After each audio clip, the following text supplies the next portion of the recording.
Donc, nous avons notre salle mécanique aussi. Donc,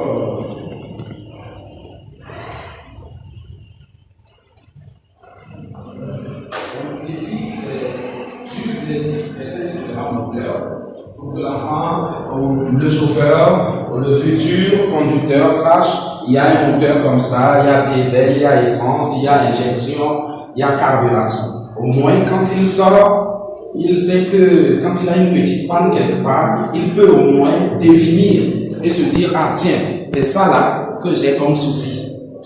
Donc voici les différents trucs. Et maintenant, pour la sensibilité, bon, je vous laisse souvent s'il y a des questions. À l'issue de la formation, c'est vous-même qui présentez directement les candidats. Oui. Vous les faites passer par le Non, nous présentons. Même pour les diplômes, puisque le diplôme de chauffeur professionnel est reconnu. C'est l'État. Nous avons déjà entouré tout ce truc-là. C'est l'État qui délivre. Mais bien entendu, il faut passer par ici. Et aussi eux qui vont bientôt faire ensemble. Donc, vous avez un partenariat très nourri avec la TTRF. Oui, ça c'est clair. Le ministère du Transport et eux aussi, c'est normal. Nous devons le faire, sinon ça ne passera pas. Même avec vous, puisque nous sommes tous concernés. Si moi je suis déjà ici, là, c'est que c'est confirmé. Donc, vous avez la peine que je parle. Merci beaucoup, merci mon commissaire. Donc, et là, donc maintenant, on revient surtout ce qui est plus important, c'est la sensibilisation et la prévention routière, parce que nous abordons ce problème-là et ça nous crée énormément de soucis.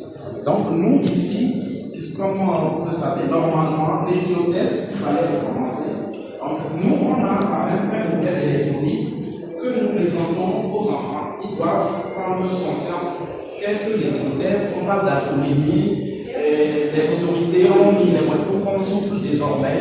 Nous avons un ici pour présenter nos élèves qui sortent d'ici, doivent tout savoir. Il n'y a pas de raison que bon, ils se posent la question, qu'ils soient surpris. C'est à ce titre aussi que nous faisons des tests, des simulations d'alcoolémie. Par exemple, ces verres que vous voyez, quand je mets ces verres, je suis sous, sans être sous. Et si quelqu'un veut, il peut faire l'expérience où je donne à quelqu'un de mes gars. Donc, c'est pour ça s'appelle lunettes simulation alcoolémie. Ça, ok. L'éthylotest, et puis ça aussi qui est très dangereux parce que la plupart du temps, tous les accidents ici, surtout pour les grands camions, c'est la fatigue. C'est la fatigue. Parce que vous verrez à un endroit où le gars, il est couché, ce n'est même pas compliqué. Et donc, nous avons des lunettes aussi de simulation fatigue pour que les gens comprennent. Et on va travailler beaucoup là-dessus.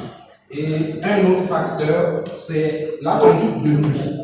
Nos routes n'étant pas assez larges déjà, le véhicule qui te croise, les phares te mobilisent et te renvoient. Et donc, ça, c'est des lunettes pour conduire la nuit.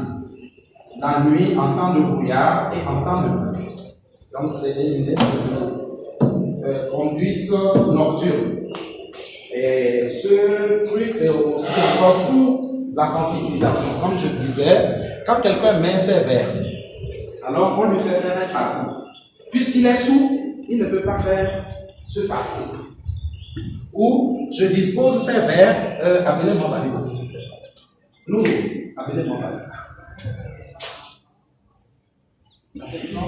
Ces verres font partie du matériel de ce Ah oui, tu peux regarder un truc qu'on va faire. Oui, mon comme ça. Vous avez parlé de certains matériels que vous ça, c'est ceci et plus. Non, ceux-là.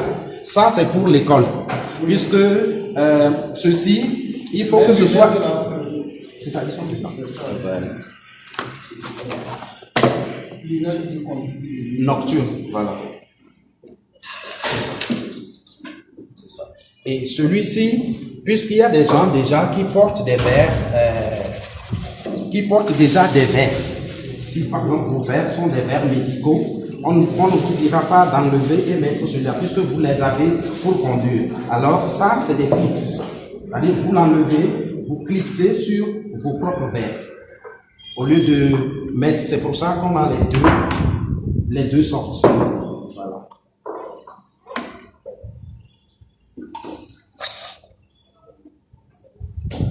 Bon, tu peux, par exemple, de l'autre côté.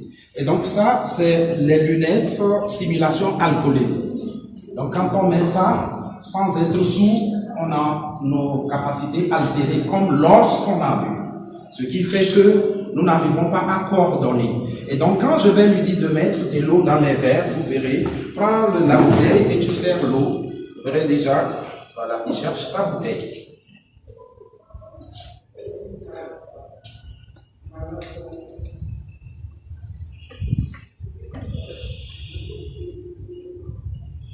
Voilà.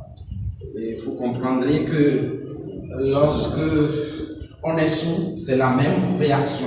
Même marcher ou se déplacer, c'est comme ça. Et donc, pour plus de trucs, quelqu'un d'autre peut essayer. Hein, ce n'est pas que c'est quelqu'un de la maison, non. Quelqu'un d'autre peut essayer. Oh, oui, voilà, c'est mieux encore. C'est mieux. Ne finis pas notre eau. Allez. Ah non, voilà, il n'a qu'à essayer. Voilà, dépose, il n'a qu'à essayer et tu lui donnes la bouteille d'eau. Laisse, c'est pas grave, laisse comme ça. Je peux utiliser les animaux. Non, non, ok, donc dépose la bouteille. Eh bien voilà, mon commissaire.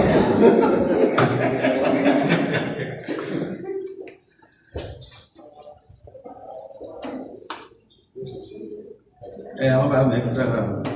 C'est bon, c'est bon. Il a vraiment dit, c'est bon. Demande là, c'est quoi la c'est bon, c'est bon. C'est bien. Un chiffon. C'est Pierre de l'Anadie. Et donc, après, il peut faire aussi le parcours et vous verrez comment on marche. C'est ça qu'on est sûr.